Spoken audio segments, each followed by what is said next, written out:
corporate dynasties don't have room for defective heirs. In a world where an alpha's voice is literally a biological instrument of command, a mute alpha is worse than dead. He's a punchline. I was just a tired temp masking my scent, trying to pay rent, staying invisible. He was the billionaire's silent disappointment, entirely ignored. They talked over him, pitied him, erased him. Then I crossed the room, caught his eye, and signed 2 simple words. Everything changed. Biology is just another word for a glass ceiling. They don't put that on the recruitment brochures at Harrington Global, but everyone knows it. If you present as an alpha, you get the corner office and the fast track. Betas get middle management, the steady paychecks, the illusion of upward mobility. Omegas, we get the basement. We get data entry, archival maintenance, and a heavy monthly prescription for scent suppressants that taste like battery acid and leave a perpetual metallic film on the back of the tongue. My name is Dean. I spent my days in Sub-Level 3 managing the physical archives and redundant server backups. It was quiet. The servers hummed a constant low G note. The air smelled of ozone dry paper and the sterile chemical nothingness of my own suppressed scent. I preferred it that way. In the basement, nobody tried to assert dominance over you. Nobody expected you to bare your neck. But once a month they dragged me upstairs to run the audio visuals for the executive board meetings. It was a cruel joke. They had million-dollar tech, but Victor Harrington, the CEO, and an alpha who wore his status like a loaded gun, didn't trust the cloud. He wanted physical hard drives plugged into the projector. He wanted a body in the room to blame if the slides lagged. That was where I first saw Hayes. The boardroom on the 55th floor was a monument to ego. Floor-to-ceiling glass overlooked the concrete sprawl of the city. The table was a massive slab of dark walnut. The air in the room was always thick, practically viscous, with posturing pheromones. Expensive colognes mixed with the sharp, aggressive scents of a dozen alphas trying to out-alpha each other. And then there was Hayes Harrington. He sat at the far end of the table, as far from his father as physically possible. He was a broad-shouldered man in his late 20s, tailored into a charcoal suit that looked like a cage. He had dark hair, sharp features, and eyes the color of a winter overcast. He was also completely silent. I'd heard the break room gossip, an accident in his teens, a severe illness, psychological trauma. The rumors varied, but the outcome was the same. The heir to the Harrington Empire had lost his voice. In a society where an alpha's vocal command could force a room into submission, a mute alpha was a broken tool. Victor Harrington treated his son exactly like that, a piece of defective machinery he couldn't legally throw away. I stood by the projector, tapping the clicker, trying to breathe through my mouth. The suppressants kept my omega scent hidden, but they didn't stop my nose from picking up the suffocating arrogance in the room. Moving to cue 3 projections, Victor boomed. His voice was a physical weight. Several betas in the room visibly straightened their posture, correcting on instinct. I clicked to the next slide. Hayes reached out and tapped a manicured finger on the printed dossier in front of him. He tapped it twice. He looked toward the CFO, a slick beta named Todd. Todd didn't even glance his way. As you can see, sir, our overseas manufacturing costs have dropped. Hayes tapped again, harder. He slid the dossier an inch forward. Leave it, Hayes. Victor snapped, not looking up from his tablet. Let the adults speak. We don't have time for your pantomime today. The cruelty wasn't hot or loud. It was casual. It was the kind of dismissal you gave a dog begging at the table. I watched Hayes. He didn't flinch. His face remained a mask of flawless carved stone, but his hand resting on the walnut table curled inward. The knuckles went white. He pulled the dossier back and folded his hands in his lap, lowering his chin. He vanished right in front of them. He was a 6'2" alpha taking up physical space, but they erased him with absolute efficiency. The meeting droned on for another hour. People handed papers across him. They poured coffee and didn't offer him a cup. They talked about his division. He technically held a title in logistics, as if the seat was empty. I knew what it felt like to be invisible. I'd spent my whole life making myself small, taking my pills, avoiding the heavy gaze of predators. But I chose my invisibility. It was a survival tactic. Hayes was being buried alive. When the meeting adjourned, the executives filtered out in a loud backslapping herd. I stayed behind to pack up the hard drives. Hayes remained in his seat. He was staring at the blank screen of the projector. I wound the HDMI cord around my hand. I should have kept my head down. I should have walked out.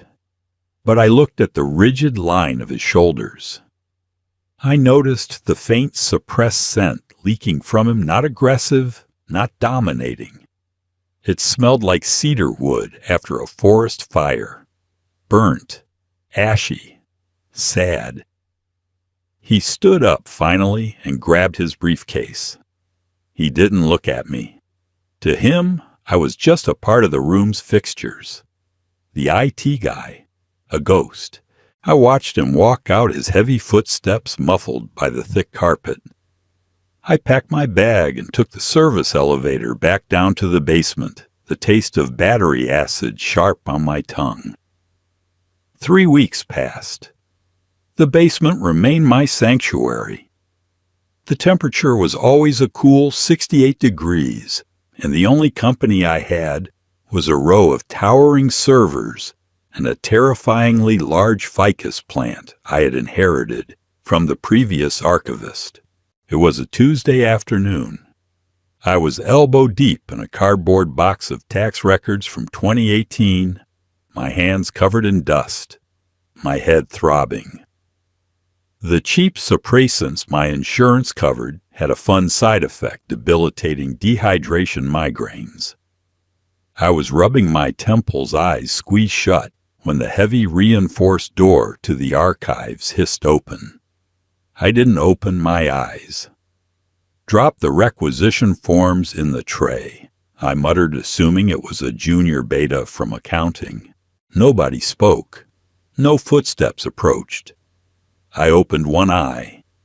Hayes Harrington was standing in the doorway. He looked entirely out of place. His dark navy suit was perfectly pressed. His shoes shone under the harsh fluorescent lights, and his presence seemed to dwarf the cramped basement aisle. He held a small piece of yellow paper in his hand. I scrambled upright, wiping dust on my slacks. "Mr. Harrington, sorry. Can I help you?" He walked forward, his expression neutral, and extended the paper. I took it. Written in sharp, angular handwriting was a single file number, Logistics Protocol 44A. 2021. Right. Protocol 44A. I said, scanning the rows of gray filing cabinets behind me. "Give me a minute. The 2021 hard copies are in the back. The digital migration was, well, it was a disaster." I turned my back to him, pulling open a heavy metal drawer. It squealed in protest. I flipped through the manila folders. Behind me, the silence was absolute. It wasn't the comfortable silence of an empty room. It was a heavy, watchful silence. I found the file. "Got it?" I said, turning around. Before I could hand it to him, the archive door banged open again. "Hey, basement dweller," a loud voice echoed. It was Todd, the CFO. He walked in reeking of stale coffee and overpowering peppery alpha pheromones. He was checking his phone, barely looking up. "I need the Q2 expenditure reports, now." Victor is breathing down my Todd stopped short, practically running into Hayes. Todd blinked, recovering quickly. He didn't offer a submissive throat-baring or a respectful nod, the standard corporate greetings for an alpha of Hayes's bloodline. Instead, Todd sighed a sound dripping with irritation. "Excuse me," Todd said, attempting to sidestep. Hayes didn't move. He stood his ground, his broad frame blocking the narrow aisle between the servers. He looked at Todd. Just looked at him. Todd's pheromones spiked a sudden sharp wave of aggression. "I said excuse me. I have actual work to do, unlike some people." It was a blatant insult. In any other circumstance, an alpha would have dropped Todd to his knees with a single vocal command. "Move." That's all it would take. But Hayes couldn't speak. His jaw locked. A muscle ticked near his ear. The scent of burnt cedar spiked in the room, warring with Todd's peppery stench. It was suffocating. My own suppressed omega biology shuddered at the clash of alphas. My hands gripped the edges of the manila folder. Todd sneered. He physically shoved his shoulder past Hayes, knocking the billionaire's son against the metal edge of a server rack. "Pardon the mannequin," Todd muttered as he squeezed past, marching toward my desk. "Get me the Q2 reports, kid." Hayes slowly pushed himself off the server rack. He adjusted his cuff. He stared straight ahead, his eyes hollowed out, taking the humiliation, taking the hit. Because society had decided a voiceless dog didn't have teeth. Todd tapped his foot impatiently. "Well, I don't have all day." I looked at Todd. Then I looked at Hayes. I set the Q2 expenditure folder on the edge of the desk for Todd. I didn't say a word to him. I walked right past the CFO, stepping into the narrow space in front of Hayes. Hayes looked down at me. He was defensive, rigid, ready for me to look at him with the same pitying, awkward gaze everyone else used. I didn't. I handed him the logistics protocol file, and then I raised my hands. My mother had been deaf. She died when I was 14, but the language she taught me was burned into my muscle memory. I hadn't used it in years. My hands felt clumsy, rusty, but the intent was sharp. I formed the signs, clearly holding his gaze. "Are you okay?" Hayes froze. The breath actually hitched in his chest. His eyes, previously a dull, clouded gray, snapped into hyperfocus. He stared at my hands, then up to my face, then back to my hands. Behind me, Todd scoffed. "What are you doing, waving at him? He's mute, not deaf. Just give him the paper and let's go." I ignored Todd. I kept my eyes locked on Hayes. I signed again, slower this time. He is an asshole. For a long, suspended second, nothing happened. The servers hummed. The fluorescent lights buzzed. Then Hayes raised his hands. His hands were large, his knuckles slightly scarred. He was hesitant, his fingers stiff, as if he hadn't used them to speak in a very, very long time. But the motions were precise. "You know." I nodded. I signed back. "I know. I'm sorry about him." Hayes lowered his hands. He looked at me, really looked at me as if I had just materialized out of thin air. The heavy burnt cedar scent in the room suddenly shifted. The ash and smoke faded. Beneath it was something entirely different. Something rich, like the smell of a heavy storm rolling over dry earth. Petrichor. And then the corners of his mouth twitched. The tight lines of his face relaxed. Hayes Harrington smiled. It wasn't a beaming cinematic grin. It was a small, fractured thing, a fragile crack in a wall that had stood for a decade, but it transformed his entire face. He looked younger. He looked alive. He tapped his chest twice, then pointed to me. "Thank you." He turned and walked out of the archives, the heavy door hissing shut behind him. Todd snorted. "Freak. All right, give me the damn files." I handed Todd his paperwork. My hands were shaking. I sat down in my cheap rolling chair, staring at the empty doorway, my heart hammering against my ribs. The basement wasn't empty anymore. It started subtly. 2 days after the incident with Todd Hayes came down for another file. He could have emailed the request. He could have sent an assistant. He came himself. He didn't use paper this time. He stood in front of my desk, waited for me to look up from my monitor and sign quarterly projections. 2020. I fetched them. When I handed the folder over, I signed boring reading. He gave that small, tight smile again. Helps me sleep. After that, the visits became a routine. 3 times a week, the heavy door would hiss open, and the towering tailored frame of the CEO's son would step into my dusty sanctuary. Sometimes he needed actual documents. Most of the time, I suspected he just needed the quiet. He would sit on a sturdy metal stool near the server racks, flipping through reports while I organized the digital backups. We rarely spoke much.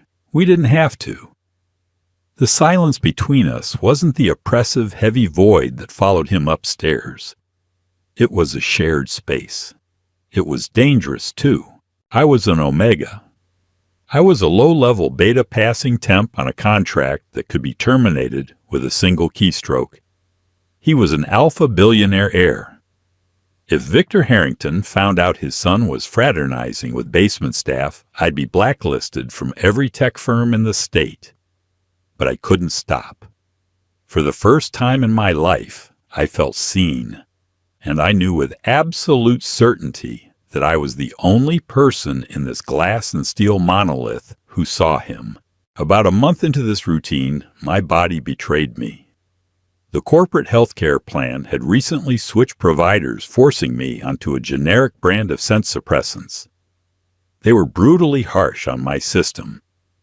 By Thursday afternoon, my skin was clammy, my joints ached, and my vision blurred at the edges. Worse, the chemical blockade was thinning.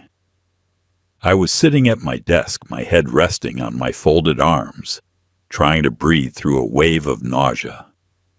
The servers sounded like jet engines. The door hissed open. I didn't move. Footsteps approached. Slow. Heavy. They stopped beside my desk.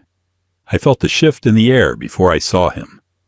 Alphas and omegas are bound by a biological gravity. Even with suppressants, the proximity of a strong alpha pulls at you. It's an undeniable tug in the base of the spine. I cracked one eye open. Hayes was standing there. He wasn't wearing his suit jacket today. His sleeves were rolled up to the elbows, exposing thick forearms and a dusting of dark hair. He was frowning. He raised his hands. "You are sick." I sat up, slowly wincing as the room spun. "Just tired. Headache." Hayes leaned closer. His nose twitched. Panic flared in my chest. If he could smell me. If my scent was breaking through. Omegas in the corporate world were liabilities. We went into heat. We caused disruptions. We were distractions. If an alpha caught your scent, they either reported you to HR for a mandatory leave, or worse, their instincts kicked in and they tried to claim you. I instinctively shrank back, pulling my collar up tight against my scent glands. Hayes didn't loom. He didn't puff out his chest or flood the room with dominating pheromones. Instead, he took a deliberate step back, giving me space. He looked at my defensive posture, my hands clutching my collar. Understanding dawned in his eyes. He signed slowly. "You are Omega?" I swallowed hard, my throat dry. I nodded once. "Please don't tell." A flash of genuine anger crossed his face. Not at me, at the plea. He signed sharply, his gestures violent enough to cut the air. "I am not my father." He turned on his heel and walked toward the back of the archives. I dropped my head back into my hands, waiting for the inevitable email from HR terminating my contract. I was an idiot. You don't trust an alpha. You don't trust a Harrington. 5 minutes later, a cold object pressed against the back of my hand. I jumped. Hayes was standing beside me again.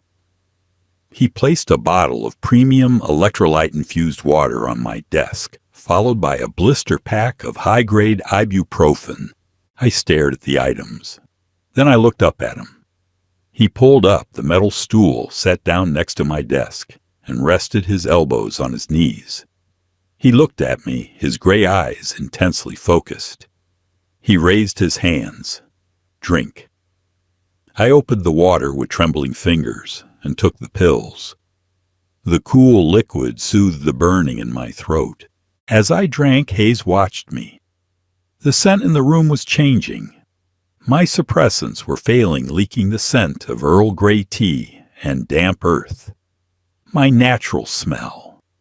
I braced myself for his reaction. I expected disgust, or the sudden suffocating pressure of an alpha trying to establish dominance over a vulnerable omega. Instead, the room filled with the smell of petrichor. Rain on dry ground. It wrapped around my scent, not crushing it, but shielding it, sheltering it. It was a purely protective instinct, incredibly rare and deeply intimate. He didn't touch me. He just sat there acting as a biological shield against my own failing body. "Why are you taking the cheap pills?" He signed, his brow furrowed. I set the water down. Insurance changed. It's all I can afford. Hayes stared at my hands. His jaw tightened. He looked around the windowless, dusty basement, then back at me. For a second, the mask slipped completely. I saw the profound loneliness of a man trapped in a golden cage, looking at a man trapped in a concrete box. He reached into his pocket, pulled out his phone, and typed something rapidly. He turned the screen toward me. It was a memo to the head of HR. "Dean Carter in Archives is being transferred to the 55th floor. He is my new executive assistant, effective immediately. H. Harrington." My breath caught. I looked from the screen to his face. I signed, my hands shaking. "Your father. The board. I'm an Omega." Hayes leaned forward. He reached out his large, scarred hand, hovering for a second, before he gently tapped the back of my wrist. A grounding touch. He met my eyes, and he signed 3 words that sealed my fate. "I don't care." The elevator doors chimed, sliding open to reveal the 55th floor. It didn't look like a workplace.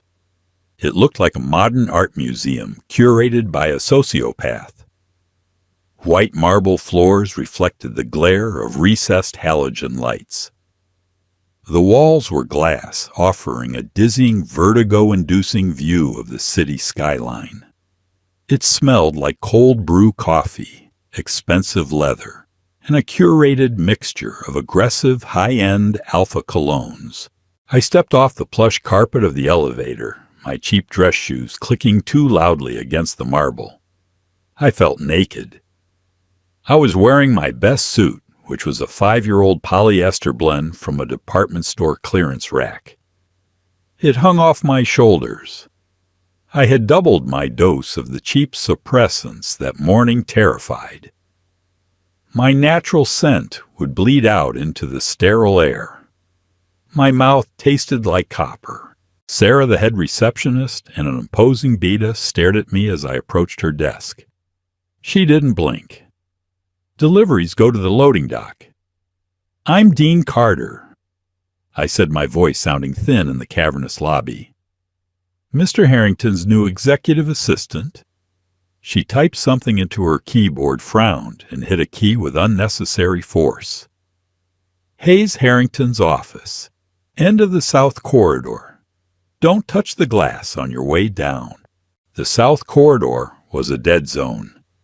The other executive offices hummed with activity phones, ringing assistants scurrying the low murmur of voices. Hayes's office sat at the very end, isolated. It was a massive corner suite, but when I pushed the heavy oak door open, it felt like a tomb. There were no personal photos, no art on the walls. The bookshelves were lined with perfectly aligned, unread corporate texts. Hayes was standing by the floor-to-ceiling window, looking out at the city. He wore a perfectly tailored black suit, his hands clasped behind his back. The rigid line of his posture screamed tension. I closed the door behind me. The heavy thud seemed to echo. He turned. His gray eyes landed on me, scanning me from my poorly footed collar to my scuffed shoes. He didn't look disappointed. He looked relieved. He raised his hands. "You came." I need the paycheck, I signed back, keeping my expression neutral. "And the health insurance." The corner of his mouth twitched. He walked over to his massive mahogany desk and tapped the polished surface. Then he pointed to a smaller secondary desk positioned adjacent to his own. It was sleek, modern, and completely empty, save for a top-of-the-line laptop and a steaming cup of Earl Grey tea. I stared at the tea. The scent of bergamot wafted up, masking the faint metallic tang in the back of my throat. I looked at Hayes. "For your headache," he signed. Before I could thank him, the office door was violently shoved open. It didn't just open. It slammed against the rubber doorstop, the sound cracking like a gunshot. Victor Harrington filled the doorway. He was a terrifying man. 60 years old, built like a silverback gorilla in a bespoke suit, radiating a suffocating wave of dominant pheromones. My knees actually locked. It was a biological response. My omega instinct screamed at me to lower my eyes, bare my neck, and submit to the apex predator in the room. I dug my fingernails into my palms to stay upright. "What is this?" Victor demanded. His voice was a low, resonant rumble that rattled the glass walls. He didn't look at me. He looked directly at Hayes. "HR just flagged a transfer. You hired a basement rat to be your EA without consulting my office." Hayes didn't flinch. He turned to face his father, his expression hardening into an impenetrable mask of stone. He stood tall, matching Victor's height, but the lack of a verbal defense made the physical standoff feel hollow. Victor sneered, stepping into the room. The air grew thicker, heavier. "I tolerate your uselessness, Hayes, because firing my own son would tank the stock price. But you don't get to play CEO. You don't make hires. Send this, whatever he is, back downstairs. Now." Hayes crossed his arms. He looked at his father, then looked at me. He raised his hands and signed fast and sharp. "Tell him I have a backlog in logistics and require dedicated support. Tell him my budget covers it." My throat felt like sandpaper. I had never spoken to Victor Harrington. Nobody below a VP ever spoke to Victor Harrington. "Well," Victor barked, misinterpreting the silence. "Get out." I took a breath. The Earl Grey steam hit my nose, and beneath it I caught the faint, grounding scent of petrichor rolling off Hayes. It anchored me. "Mr. Harrington," I said. My voice wavered on the first syllable, but I forced it steady. Hayes says he has a critical backlog in the logistics division and requires dedicated support. The hire is fully accounted for within his departmental budget. Victor stopped.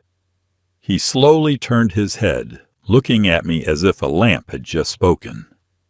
"You understand his hand-waving?" Victor asked, his eyes narrowing. "It's American Sign Language, sir," I replied, keeping my chin level. "And yes, I am his translator." Victor looked back at Hayes. The older Alpha's face contorted with a mixture of disgust and dark amusement. "A translator? Jesus Christ! You're bringing a prop to the meetings now, Hayes. You think having a mouthpiece makes you a real Alpha." Hayes' jaw clenched so tight I thought his teeth might crack. He signed again. The gestures were violent, slicing through the air. "Tell him to leave my office." I swallowed hard. "Mr. Harrington, Hayes would like you to leave his office." Silence dropped over the room like an anvil. Victor stared at me. The dominating pheromones spiked a wave of pure, unadulterated aggression washing over me. My vision spotted. My lungs constricted. Suddenly, Hayes moved. He didn't posture. He didn't puff his chest. He simply stepped sideways, placing his broad frame directly between me and his father. He broke the line of sight. He acted as a physical dam against the crushing weight of Victor's presence. Hayes looked his father dead in the eye and pointed a single rigid finger at the open door. Victor's lip curled. "Enjoy your little game, Hayes. Don't expect me to listen to your puppet." He turned and marched out, leaving the door open. I collapsed into the chair at my new desk, my legs giving out completely. I was gasping for air, clutching the edge of the desk. Hayes walked over and quietly pushed the door shut. He turned, leaning against the heavy wood, his chest heaving slightly. He looked at me, his eyes dark, with an emotion I couldn't quite name. It wasn't pity. It was fury. He walked over to my desk, picked up the cup of tea, and pressed it into my shaking hands. "Breathe," he signed gently. I took a shaky sip. The warmth spread through my chest. I looked up at the silent heir to the Harrington Empire, realizing exactly what I had just signed up for. It wasn't an administrative job. It was a war. 3 weeks later, the war had settled into a brutal, grinding routine. My job consisted of managing Hayes' schedule, dodging Todd's relentless passive aggression in the hallways, and acting as Hayes' voice in the daily operational meetings. It was exhausting. The executives hated me. They hated that they couldn't ignore Hayes anymore, because I wouldn't shut up. If they talked over him, I spoke louder. If they directed questions about his division to Todd, I intercepted them. Hayes notes that the supply chain bottleneck in Seattle is due to poor vendor management, not weather, I said during a Tuesday morning stand-up, translating Hayes' rapid signs. The regional manager scowled, forced to write down the feedback. Hayes sat at the head of his side of the table. His posture relaxed, his eyes sharp. He commanded the room in complete silence, relying on my voice to strike the blows. But the 55th floor was taking a toll on me. The suppressants were failing faster now, burning through my system, because of the constant exposure to hostile alpha pheromones. My sleep was fractured. My skin was always pale. It came to a head on a Friday afternoon. I was in the executive break room trying to make a fresh pot of coffee. My hands were shaking so badly I spilled the grounds over the counter. I cursed quietly, grabbing a paper towel. "Rough day, basement boy." I froze. Todd leaned against the door frame, a smirk playing on his lips. He walked in, letting the heavy door swing shut behind him. The air in the small room immediately thickened with his peppery, aggressive scent. "Excuse me," I muttered, trying to wipe up the spill. Todd stepped closer, invading my personal space. He leaned against the counter right beside me. "You look terrible, Carter. Sweaty, shaking. You sure you belong up here?" The air is a little thin for Omegas. My heart hammered. I hadn't disclosed my secondary gender to Ochar. It was illegal to ask, but Todd wasn't asking. He was hunting. "I'm fine," I said, keeping my eyes down. "Just tired." "Are you?" Todd reached out and grabbed my wrist. His grip was painfully tight. "Because I smell something sweet under all those cheap chemicals. Smells like a liability to me." "Let go of me," I said, yanking my arm. He held tight. "Victor wants you gone. I want you gone. You're a joke propping up a broken toy. Quit, or I'll have medical down here to test your hormone levels by 5 o'clock. The door opened. It didn't slam. It opened quietly, deliberately. Hayes stood in the doorway. He didn't wear an expression of rage. His face was entirely blank, cold, absolute zero. But the air in the room fundamentally changed. The scent of petrichor flooded the space, heavy, dark, and thick with an incoming storm. It wasn't defensive this time. It was predatory. Todd dropped my wrist like it was on fire. He stepped back, suddenly pale. He was a beta. He didn't have the biological hardware to fight an alpha of Hayes's bloodline, even a silent one. Hayes stepped into the room. He walked slowly, his heavy shoes silent, on the linoleum. He didn't look at me. He walked straight toward Todd. Todd backed up until his spine hit the refrigerator. "Ha, Hayes. We were just talking."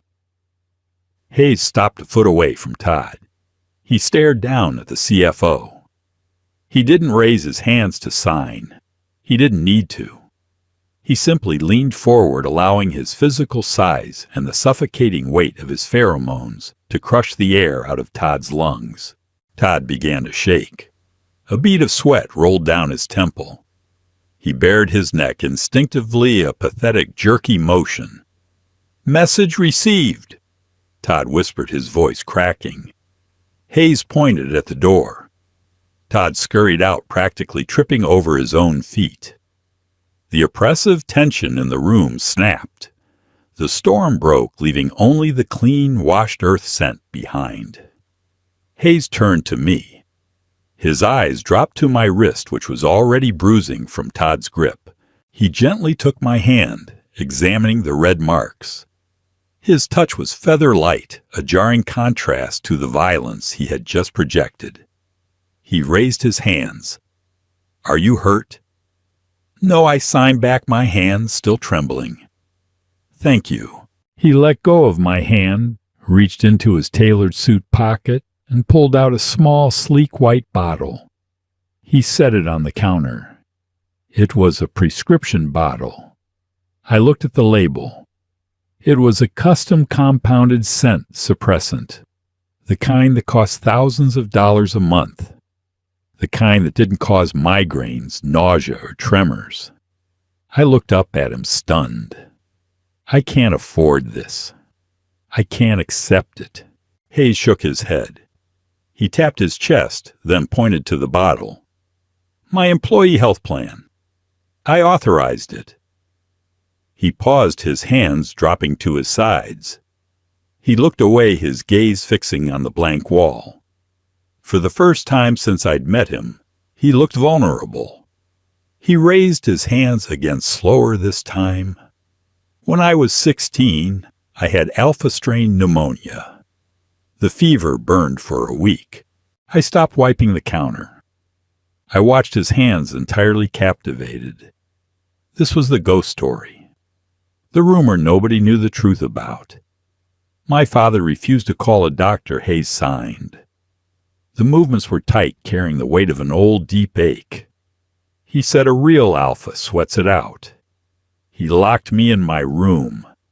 Said I needed to prove my bloodline.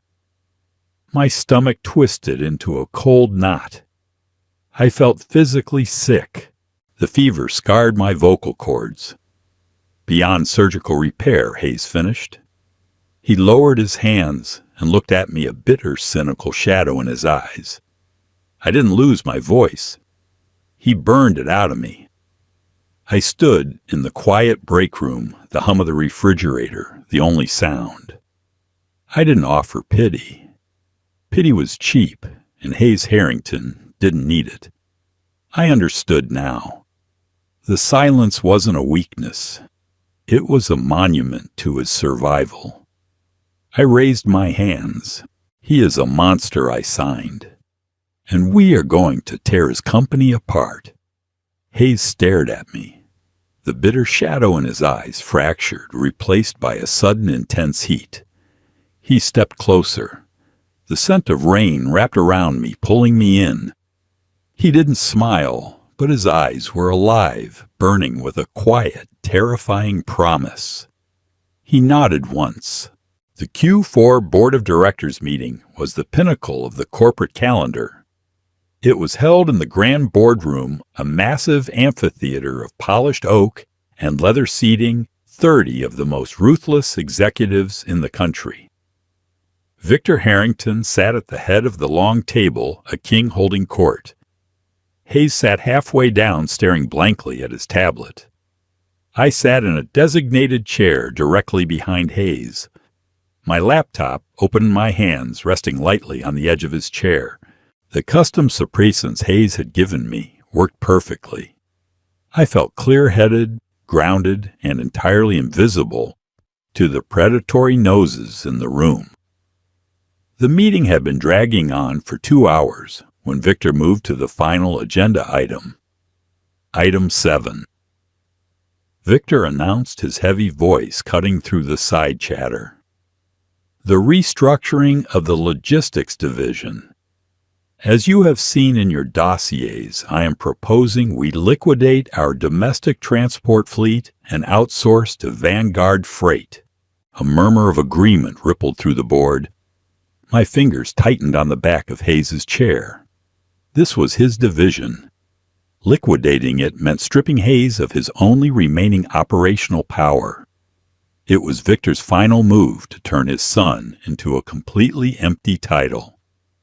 Vanguard has offered a favorable buyout. Todd chimed in from the side, shooting a smug look toward Hayes. It cuts our operational bloat by 20%. Victor nodded. All in favor? Before anyone could raise a hand, Hayes slammed his palm flat against the walnut table. The sound cracked like a whip. Everyone jumped.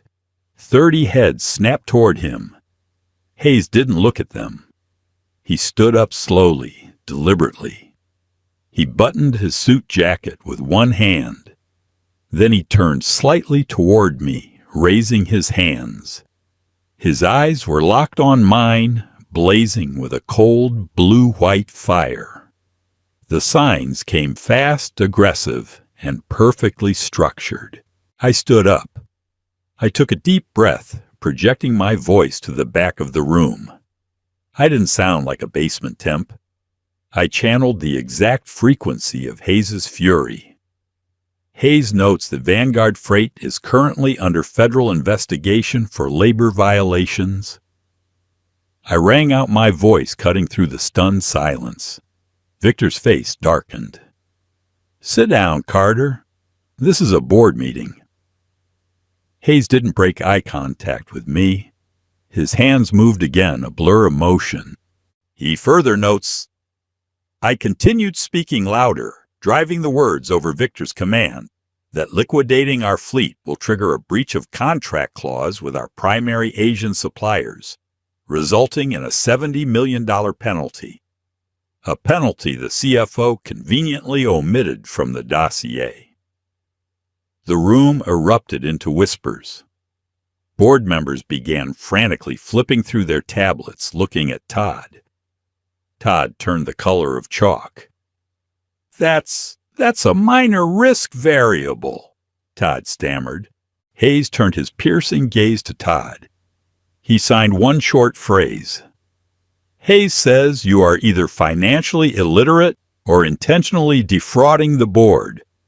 I translated my tone, dripping with Hayes's disdain. Enough! Victor roared, slamming his fist on the table.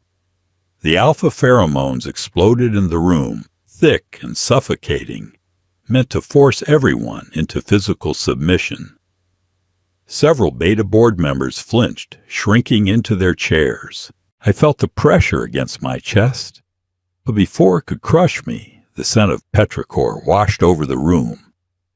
Hayes flared his own scent. It wasn't aggressive. It was immovable. An atmospheric pressure that pushed back against Victor's rage, creating a physical dome of protection around me and around himself. Hayes looked at his father. The silent alpha didn't yield an inch. He raised his hands and signed his final killing blow. I looked at Victor, meeting the CEO's furious glare dead on. Hayes has secured a countermerger with Apex Logistics. I said, my voice steady, ringing with absolute authority.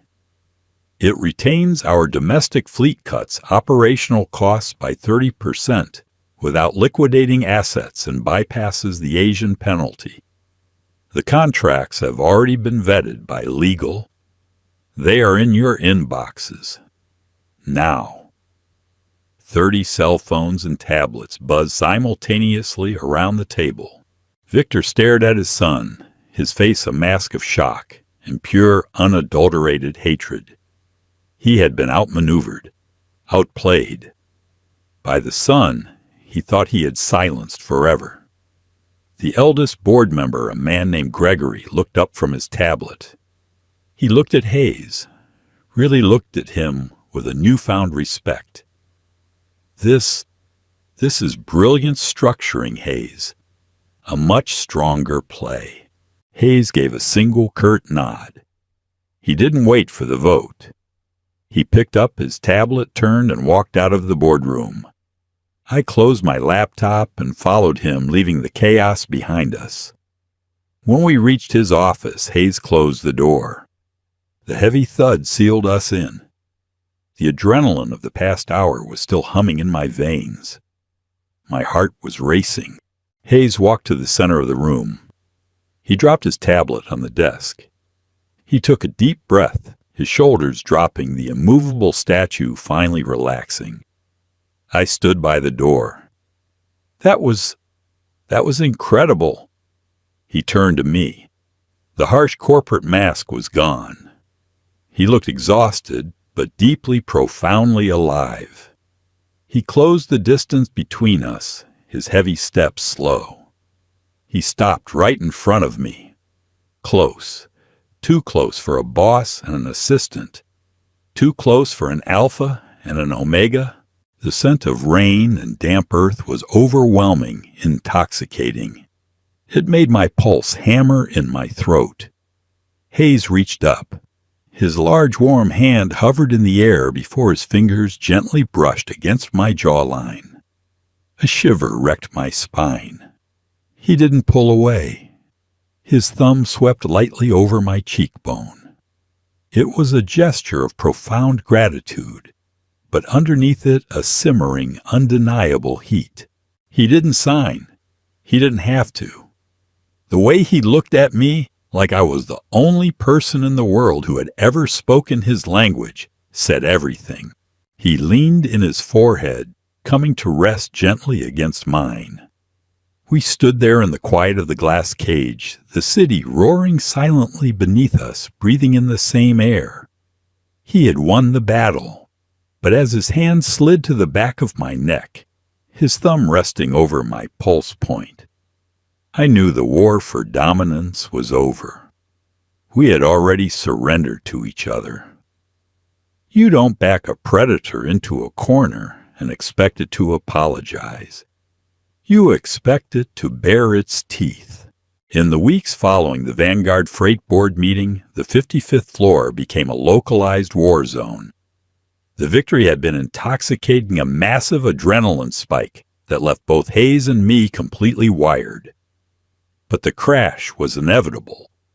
Victor Harrington was a man who built an empire on the corpses of his competitors. He wasn't going to let his defective son usurp his authority without extracting a pound of flesh. Since he couldn't attack Hayes on paper, the Apex Logistics merger was flawlessly executed and highly profitable. Victor attacked the foundation. He attacked me. It started with the IT department. My server access to the executive financial drives was suddenly revoked, citing security protocols. It was a petty inconvenience meant to slow me down. Victor didn't realize I spent a year in sub-level 3 managing those exact servers. I bypassed the locks in 20 minutes, pulling the data Hayes needed while drinking my morning tea. Then came the scheduling sabotage. Meeting rooms booked under Hayes's name were mysteriously double-booked by Victor's sycophants. Couriers lost critical legal documents. The corporate machine loyal to the Apex Alpha was trying to grind us into dust through sheer administrative friction. Through it all, Hayes remained a statue of pure, unbothered obsidian. He sat in his office signing directives to me with calm, lethal precision. We worked late into the night side by side, navigating the minefield his father had laid. The silence in his office wasn't cold anymore. It was a shared bunker. It was the only place I could breathe. But biology, like the corporate ladder, is fundamentally rigged. It was a Thursday afternoon. The air conditioning was broken on our half of the floor, another one of Victor's petty strikes. The temperature in the office was pushing 80 degrees. I opened the bottom drawer of my desk to grab the custom suppressants Hayes had prescribed for me. My hand hit empty wood. I frowned, dropping to my knees. I pulled the drawer all the way out. I checked the back. I checked my briefcase. I checked my suit pockets. The sleek white bottle was gone. A cold spike of dread nailed me to the floor. The suppressants weren't just pills. They were a meticulously compounded hormonal anchor. Without them, my body would violently rebound. The accumulated stress, the constant exposure to hostile alpha pheromones in the hallways, the heat of the room, it would all trigger an artificial preheat. It was an Omega's worst nightmare in a corporate setting. I stood up, my pulse beginning to hammer in my ears. I looked at the lock on the drawer. The metal casing was slightly bent. Someone had jammed it. "Looking for something, Carter." I snapped my head up. Todd was standing outside the glass wall of the office, holding a stack of files. He wasn't looking at Hayes, who was deeply engrossed in his monitor. Todd was looking dead at me. He tapped his jacket pocket. Once. Twice. A smirk stretched across his face. He turned and walked down the hall. Panic is a physical thing. It starts in the stomach, a block of ice that melts into boiling acid. I looked at the clock. It was 2 p.m. I had missed my midday dose. By 3 p.m., the chemical blockade in my bloodstream would dissolve. By 4 p.m., every alpha on the 55th floor would smell a vulnerable Omega in distress. Victor wouldn't even have to fire me. HR protocol mandated immediate, indefinite, unpaid leave for Omegas who failed to manage their biological impact on the work environment. It was a career death sentence. It was the perfect assassination. I looked over at Hayes. He was typing rapidly, his brow furrowed in concentration. The harsh afternoon sun caught the sharp angles of his face. I couldn't tell him. If he knew Todd had stolen my medication, Hayes would tear the man apart. An alpha attacking a beta executive over a basement temp Victor would use the incident to legally declare Hayes violently unstable. He could force him into a medical conservatorship. He would lose his company. He would lose everything. I had to get out of the building. "Hayes," I croaked. My voice was already rough, my throat tightening as the initial wave of fever began to roll over my skin. He stopped typing and looked up. His eyes narrowed instantly. He saw the pale sheen of sweat on my forehead. He saw the rigid panic in my shoulders. I raised my hands, fighting the violent tremor in my fingers. "I feel sick." "Going home." Hayes stood up immediately. He bypassed his desk, walking toward me. "I will call a car. I will come with you." No, I signed too fast, too aggressive. I stepped back, terrified that if he got too close, he would smell the slick, terrifying shift in my scent. Earl Grey tea was souring into overripe citrus and panicked sweat. "You have the Vanguard audit at 3. You cannot miss it." "I am fine. Just a stomach bug." Hayes stopped. He studied my face, his gray eyes piercing through the lie. He knew I was hiding something, but he also knew the Vanguard audit was the final nail in his father's coffin. If he wasn't there to present the data, Victor would kill the Apex merger on a technicality. He raised his hands slowly. "You text me when you are in bed, or I leave the meeting and break down your door." I offered a weak nod, grabbed my briefcase, and fled. The hallway felt 10 miles long. The fluorescent lights overhead strobed, piercing my skull like hot needles. My joints ached with a sudden bone-deep lethargy. The biological imperative of a preheat is submission and isolation. The body actively tries to shut down your higher cognitive functions to force you to nest. I practically fell into the elevator lobby, hitting the down button repeatedly. "Going down so soon?" I spun around my back, hitting the marble wall. Todd stepped out of the shadow of a decorative pillar. He wasn't wearing his suit jacket. His sleeves were rolled up. The smugness on his face had morphed into something deeply ugly. He held up the sleek white bottle of my suppressants. He shook it. The pills rattled like dried bones. "Give that back," I said, my voice barely a whisper. I tried to step forward, but my knees buckled. I caught myself on the wall, gasping for air. HR has strict policies about controlled substances in the workplace. "Carter," Todd said, stepping closer. The peppery, hostile stench of his beta pheromones hit my nose, causing my stomach to violently revolt. "I found these in the men's room, unlabeled, unsafe. I was just on my way to have security dispose of them." "You jammed my drawer." "Prove it," Todd sneered.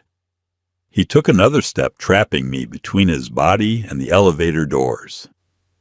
"Victor was right. You're a liability. You're sweating. You're shaking. You smell like a desperate, broken little bitch.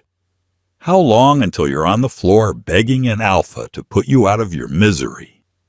He reached out and grabbed my jaw, his fingers digging painfully into my cheeks. "I'm going to drag you into that audit meeting," Todd whispered, his breath hot against my face. "I'm going to throw you on the boardroom table and let the entire executive team see what Hayes brought into this company. He'll be laughingstock. You'll be ruined." I tried to shove him, but my arms felt like lead. The fever was spiking, burning the strength out of my muscles. I closed my eyes, a single humiliated tear escaping down my cheek.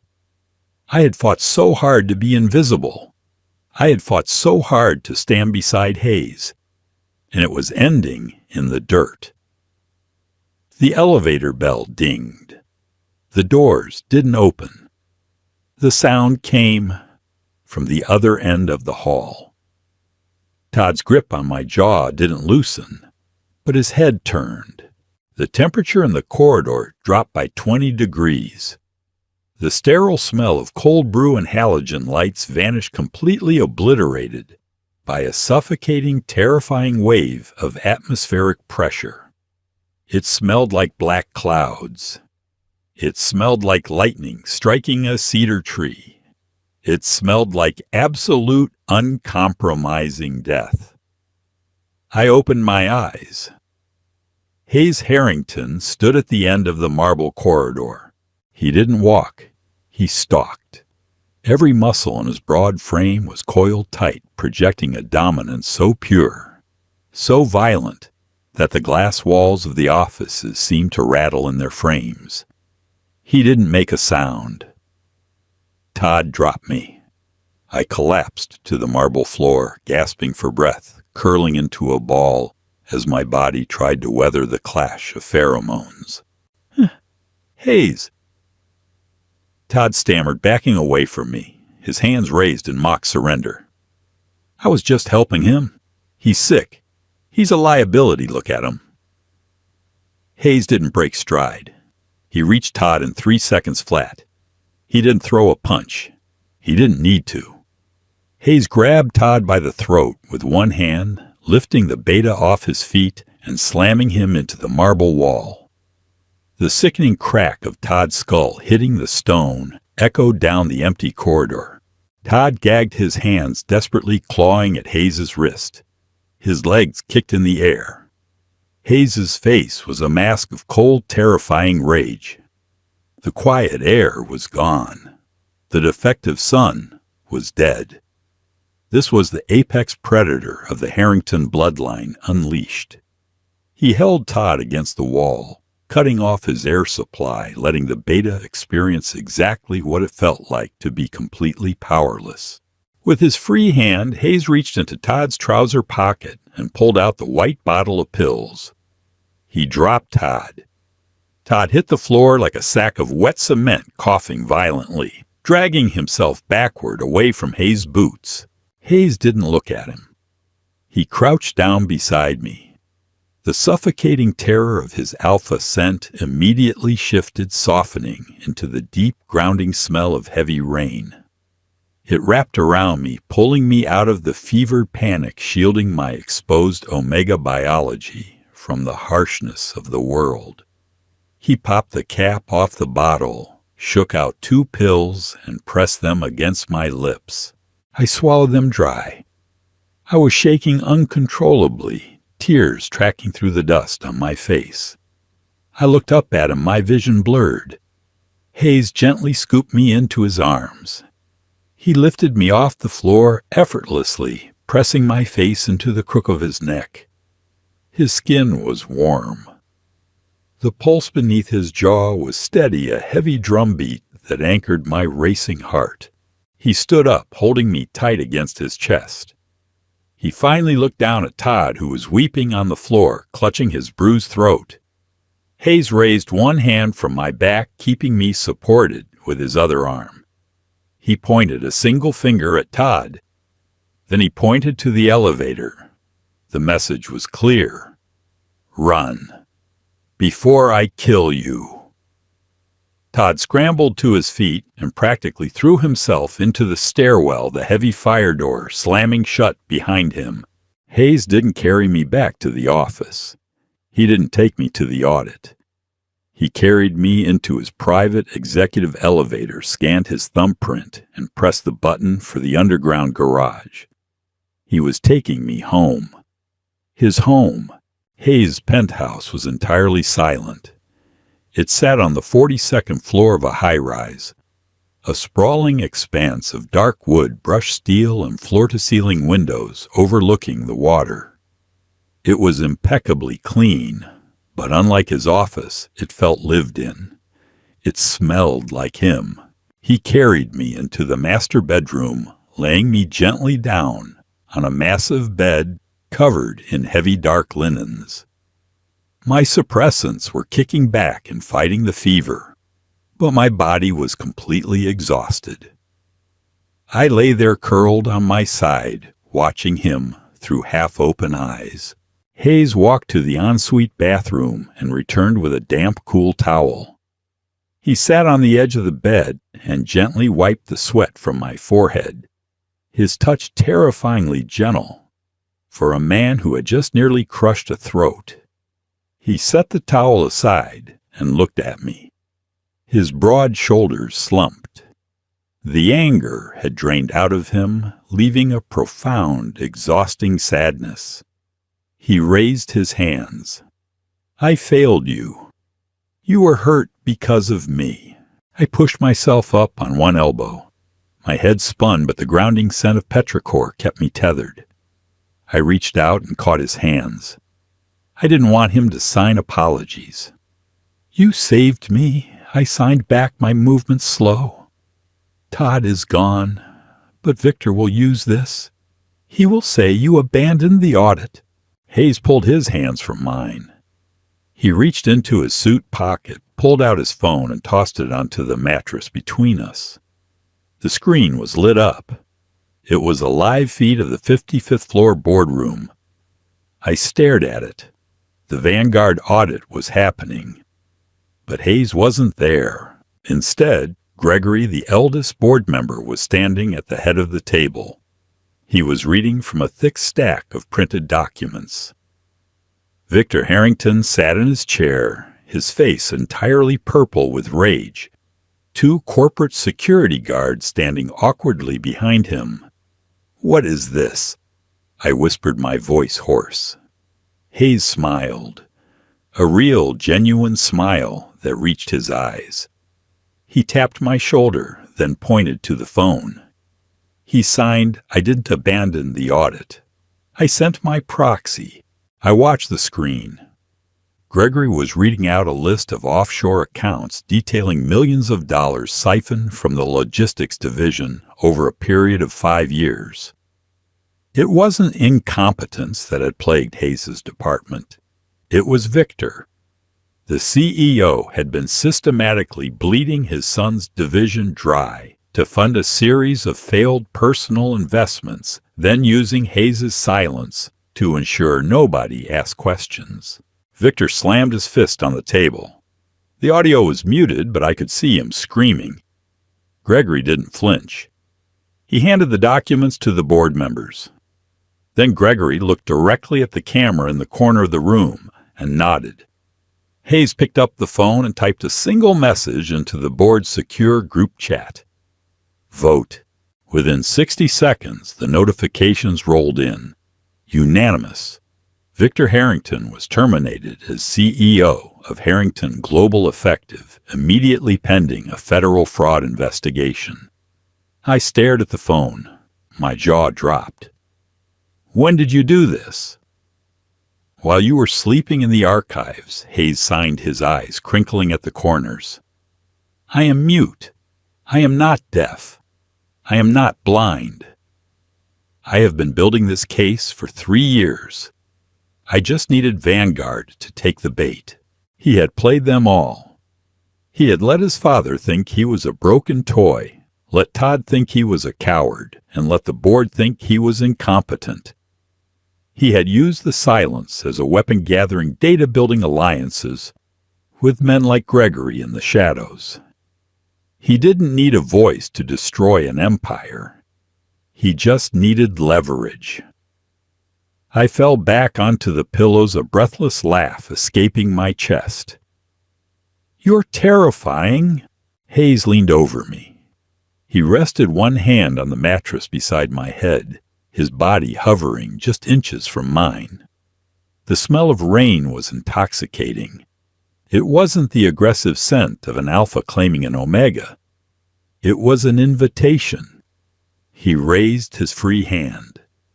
His fingers brushed against my cheek, tracing the line of my jaw where Todd had grabbed me.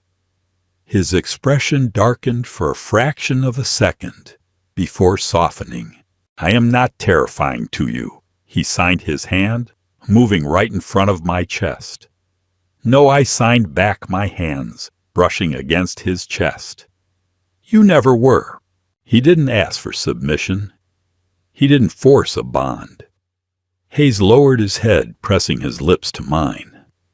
The kiss was slow, deep, and incredibly deliberate. It was a promise signed against my mouth. I tangled my fingers in his dark hair, pulling him closer, letting the heavy rhythmic beat of his heart sync with mine. We had survived the basement. We had survived the 55th floor. We had burned the cage to the ground. 3 months later, the 55th floor was unrecognizable. The sterile glass walls were still there, but the oppressive, aggressive stench of alpha posturing was gone. It smelled like coffee, fresh paper, and competence. Hayes sat at the head of the boardroom table. He wore a sharp navy suit looking out over the new executive team. There was no shouting. There was no posturing. I sat in the chair directly to his right. I wasn't just his EA anymore. I was the VP of Operations. I didn't need suppressants. My natural scent of Earl Grey and damp earth mingled freely with the ever-present smell of heavy rain that belonged to the CEO. We were mated an undeniable biological fact that we wore proudly, daring anyone to challenge it. Nobody did. Hayes tapped his pen on the polished walnut table. Once, twice, the room fell completely silent. All eyes turned to him with absolute respect. He looked at me, a tiny private smile playing on his lips. He raised his hands. I smiled back, projecting my voice to the back of the room, clear and unwavering. "The CEO calls this meeting to order," I said. "Let's get to work. Sometimes the loudest power in the room is total silence." Hayes and Dean proved that true strength isn't about biology, aggressive posturing, or shouting the loudest. It's about who you trust to hear your frequency when the world goes quiet. Did you love seeing Victor finally get exactly what he deserved? What was your favorite moment of Hayes' silent revenge? If this Omegaverse drama kept you on the edge of your seat, hit that like button. Share this video with your friends, and subscribe to the channel for more deeply emotional, intense stories. Thanks for listening.